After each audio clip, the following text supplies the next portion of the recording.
बंदूक उठाओ, अपने सर पर लगाओ, ट्रिगर दबा दो और सब कुछ खत्म हो जाएगा।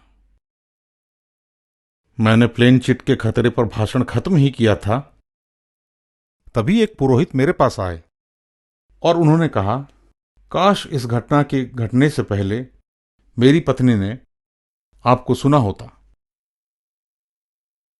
मैं शहर से बाहर गया हुआ था। दरअसल मुझे देर हो गई और यह जवान व्यक्ति आया और मेरी पत्नी से कहा, मैं आपके पति से मिलना चाहता हूं। और उन्होंने कहा, मेरे पति शहर में नहीं हैं, लेकिन मंगलवार तक वापस आ जाएंगे।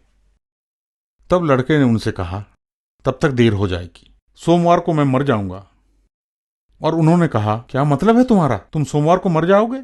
मेरे प्लेन चिट ने मुझसे कहा है कि मैं तब मर जाऊंगा। तब मेरी पत्नी ने कहा, बेवकूफी मत करो, तुम सोमवार को नहीं मरोगे। लेकिन लड़के ने जोर देकर कहा, यह हमेशा सच होता है। यहां तक कि वो पुलिस के पास भी गया और कहा कि उसे जेल में बंद कर दें। और उसने अपनी कहानी पुलिस को सुनाई और पुलिस ने कहा, तुमने कोई गलत काम नहीं किया है।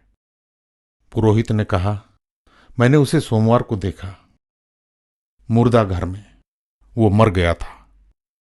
क्या हुआ? वह लड़का एक तंत्र योगी था और अपना जीवन तंत्र मंत्र में बिताता था।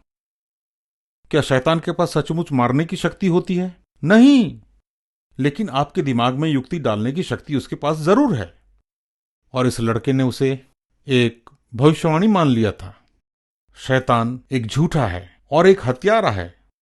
लड़के की एक समस्या थी और समाधान के लिए उसने प्लेन चिट का सहारा लिया। और शैतान ने उससे कहा, देखो, बंदूक उठाओ, ट्रिगर दबा दो और सारी समस्या खत्म हो जाएगी। नहीं मेरे मित्रों, यहां से तो उनकी शुरुआत होती है, अनंत तक के लिए। देखिए, जिंदगी में हमारे पास इस जीवन के लिए बहुत कुछ करने के लिए नहीं होता, लेकिन अनंत जीवन के लिए बहुत कुछ करना होता है। और जो कुछ हो रहा था, ये सब बाइबल के इफिसियों 6:12 में पौलुस प्रेरित द्वारा परिभाषित किया गया है, जहां पौलुस कहते हैं कि हमारा संघर्ष जीवित व्यक्तियों से नहीं, परंतु अंधकार की शक्तियों, प्रधानों, अधिकारियों और दुष्ट आत्माओं की सेना से है जो आकाश में हैं। देखिए, आत्माओं की एक दुनिया होती है और शैतानी शक्तियां भी, ये बिल्कुल सच है। हाँ, एक और आत्मा की दुनिया है, परमेश्वर की आत्मा, पवित्र आत्मा। और हमें ये निर्णय करना है कि हमारा जीवन कौन चलाता है, शैतान या यीशु। और मेरे मित्रों, जब आप प्रायश्चित करते हैं और बपतिस्मा लेते हैं, जो आपके पापों से मुक्ति के लिए होता है, तो आपका मानव विश्वास ईश्वरीय अनुग्रह से मिल जाता है और तब आपको पवित्र आत्मा का दान प्राप्त होता है और आप अनंत जीवन में प्रवेश करते हैं, अगर आप ईश्वरीय जीवन जीते हैं।